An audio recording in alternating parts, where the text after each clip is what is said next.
என்னடா இது கதையில் இவ்வளோ பெரிய ட்விஸ்ட்டு, யார் யாரையோ வந்து ஜெயிலுக்கு அனுப்பியிருக்கிறீங்க. நல்லா தாங்க இருக்குது இந்த ஒரு காம்பினேஷன் கூட. அதாவது இன்னைக்கான இந்த டாஸ்க் காலைல நடந்துச்சு இல்லையா, இந்த ராஜாங்கம் டாஸ்க் மன்னிச்சிருங்க. இந்த ராஜாங்கம் டாஸ்கில் தர்பீஸ் ராஜாங்கம் தான் வெற்றி பெற்றிருக்கு. 2 கேமில் வந்து ஜெயிச்சு வெற்றி பெற்றிருக்காங்க. அதில் ஒருத்தருக்கு இந்த அடுத்த வார தலைவர் போட்டியில் பங்கு பெறுவதற்கான வாய்ப்பு.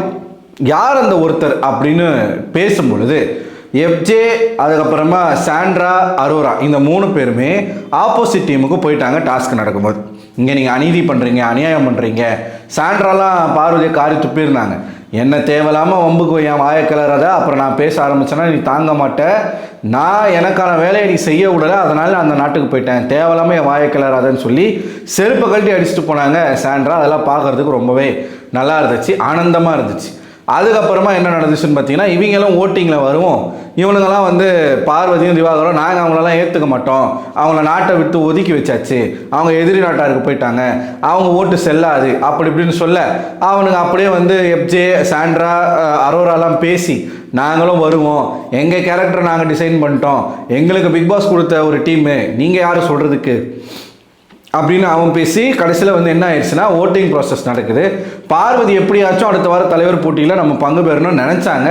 அந்த கனவுல மண்ணவாரி போட்டான் எஃப்ஜேவும், அரோரா மற்றும் சாண்ட்ரா.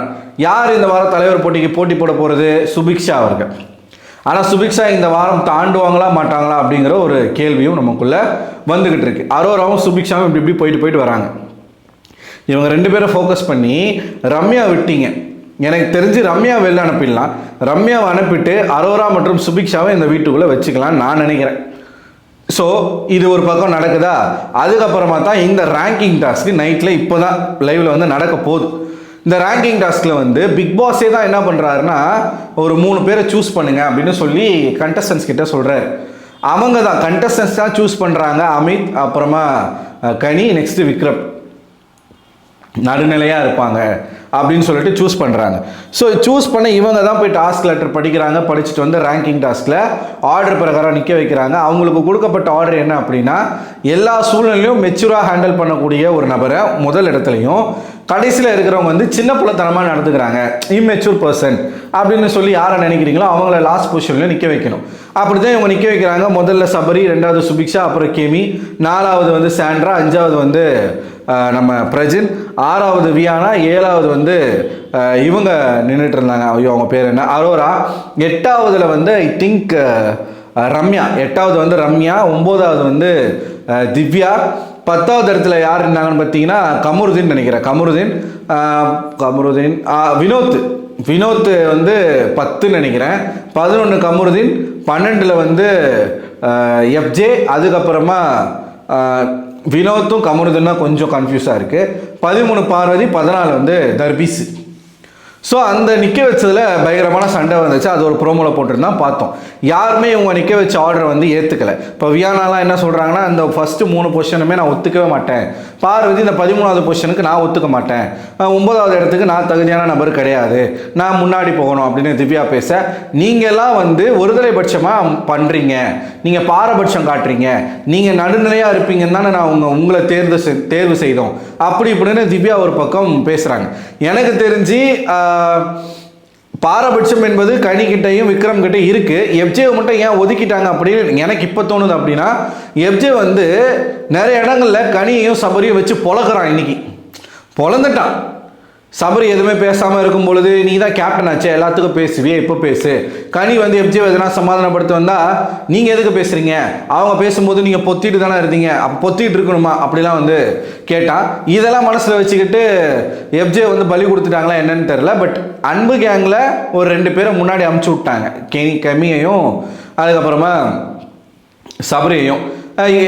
வாட்டர்மெலன் தர்பீஸும் சனத்தவளையும் சண்டை போடுறான். பிரச்சனை என்ன சொல்கிறாருன்னா, நம்ம 14 பேர், அந்த 3 பேருக்கு ஒன்றுமே இல்லை, அவங்கள மடித்து வெளில அனுப்பிடுவாங்க, விட்டுருங்க அப்படின்னு ஒரு பக்கம் பிரச்சனை அவர்கள் சொல்கிறாங்க. இது எல்லாருமே அப்போஸ் பண்ணுறாங்கங்க. யாருக்குமே வந்து கொடுத்த இடங்களில் விருப்பம் கிடையாது.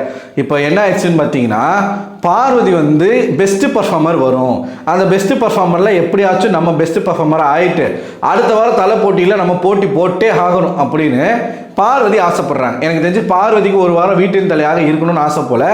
அவங்க வந்து பிளான்லாம் போட்டு வச்சிட்டாங்க, ஸ்கெட்ச்லாம் போட்டு வச்சிட்டாங்க திவாகரோட சேர்ந்து. ஆனால் இங்கே பிக் பாஸ் என்ன ட்விஸ்ட் வச்சிட்டாரு, கடைசி 3 பொசிஷனில் இருக்கக்கூடிய ஆட்களை ஜெயிலுக்கு அனுப்புங்கன்ட்டார். ஜெயிலுக்கு அனுப்புங்க அப்படின்னா அது லிட்டரலாக வர்ஸ்ட் பர்ஃபார்மர் தானே. ஸோ அவங்களால என்ன பண்ண முடியாது, தலைவர் போட்டிக்கு போட்டி போட முடியாது. 3 பேரையும் அனுப்பி விடுறாங்க. போகும்போது பார்வதி என்ன சொல்கிறாங்க, எது நடந்தாலும் புன்சிரிப்போடு ஏற்றுக்கிற ஆட்கள் தான் நாங்கள் அப்படின்னு சொல்லிட்டு 3 பேரும் ஜெயிலுக்கு போகிறாங்க. 2 பேராலையும் அங்கே படுக்க முடியாது, அதுவும் இந்த சனத்தவளோட யாராலையும் படுக்க முடியாது. கொரட்டை விட்டானா 7 ஊருக்கு கேட்கும். 3 பேர் அந்த ஒரு ஜெயிலுக்குள்ளே எப்படி படுக்க போகிறாங்க அப்படிங்கிறது ஒரு கேள்வி. அது எஃப்ஜே வெர்சஸ் சனத்தவளன்னு பயங்கரமான சண்டை போயிட்டு இருந்துச்சு. அதே மாதிரி எஃப்ஜேக்கும் பார்வதிக்குமே ஆகாது. அங்கே அந்த ட்ரியோ காம்போ எப்படி இருக்க போகுது அப்படிங்கிற ஒரு கேள்வி. அப்புறமா கடைசியில் இந்த தர்பிசி எவ்வளோ அசிங்கப்பட்டாலும் காலையில் கேமராவே திரும்பிருச்சு, நேற்று கேமராவே திரும்பிருச்சு, காரி துப்பிருச்சு, அவன் பேசுறது எவ்வளோ தான் கேட்குறது அப்படின்னு சொல்லிட்டு திரும்பிருச்சு. இன்றைக்கும் போய் கேமரா முன்னாடி பேசுகிறான். சண்டை போட்டவங்க, பிரச்சனைக்கு காரணமாக இருந்தவங்களெல்லாம் 1 2 3ன்னு போட்டாங்களாம். இவன் என்னமோ இவன் மாதிரி யோகிய பி மாதிரி மற்றவங்க தான் பிரச்சனை பண்ணுறாங்க, நான் ரொம்ப நல்லவன் அப்படின்ற மாதிரி எப்படி தான் அவனால் பேச முடியுது? எதாக இருந்தாலும் அவங்க தான் சண்டை போட்டாங்க. யாரெல்லாம் சண்டை போட்டாங்களோ, நீ என்னடா புடுங்கிட்டாடா இருந்த அந்த வீட்டுக்குள்ளே, யாரெல்லாம் ஆபாசமாக பேசுனாங்க, நீ எப்படி பேசிகிட்டு இருக்க? ஒரு பொண்ணை சின்ன வீடுன்ற யாருமே அது கேட்கலன்றதான் எனக்கு ஆச்சரியமாக இருக்குது. திவ்யா கணேஷ் கேட்க மாட்டாங்கன்றது எனக்கு ரொம்ப ரொம்ப ஆச்சரியமாக இருக்குது.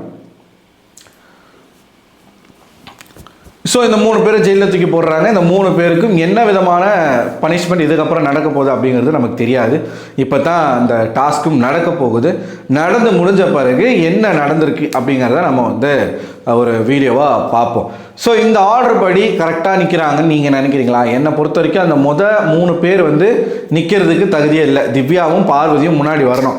குட் ஆர் பேட், பார்வதி வந்து இந்த ஷோக்கு நிறைய கான்ட்ரிபியூட் பண்ணியிருக்காங்க அப்படிங்கிறத நான் அக்செப்ட் பண்ணிக்கிறேன். கானா வினோத், பார்வதி மற்றும் திவ்யா கணேஷ் இந்த 3 பேரும் 3 இடங்களுக்கு வரணும். மீதி ஆட்கள் அப்படியே இருக்கட்டும். நம்ம சாண்ட்ராவும் பிரஜனும் வந்து டாப் 5ல் இருக்கட்டும், பிரச்சனையே கிடையாது. ஸோ நீங்கள் என்ன நினைக்கிறீங்க? சபரிக்கு கூட பெருசாக ஓட்டு வந்த மாதிரி எனக்கு தெரில. ஸோ உங்களோட கருத்து என்ன அப்படிங்கிறத மறக்காமல் கமெண்ட் பாக்ஸில் கமெண்ட் பண்ணுங்கள். ஜெயிலுக்கு போகிற சிறை பறவைகள், ஜெயில் புறாக்கள் 2 பேர் போகிறாங்க. இந்த வாரம் வந்து அவன் திவாகர் ரொம்ப ஆசைப்பட்டுட்டு இருந்தது யாருக்குன்னா திவ்யாவுக்கு. திவ்யாவை எப்படியும் ஜெயிலில் போட்டுருவாங்க, நான் திவ்யா கூட ஜாலியாக இருப்பேன் அப்படின்னு 24 மணி நேரமும் காம உணர்வோடு சுற்றக்கூடிய ஒரு காம பிசாசு இந்த செனத்தவளை. இது கூட மாட்டிக்கிட்டு பார்வதி என்னெல்லாம் பாடுபட போகிறாங்க அப்படிங்கிறத நம்ம பொறுத்திருந்து பார்ப்போம். உங்களோட கருத்து என்ன அப்படிங்கிறத கமெண்ட் பாக்ஸில் கமெண்ட் பண்ணுங்க. அடுத்த ஒரு வீடியோவில் கூட சந்திக்கிறேன். அதுவரை உங்களை விடைபெறுவது நான் அரவிந்தன்.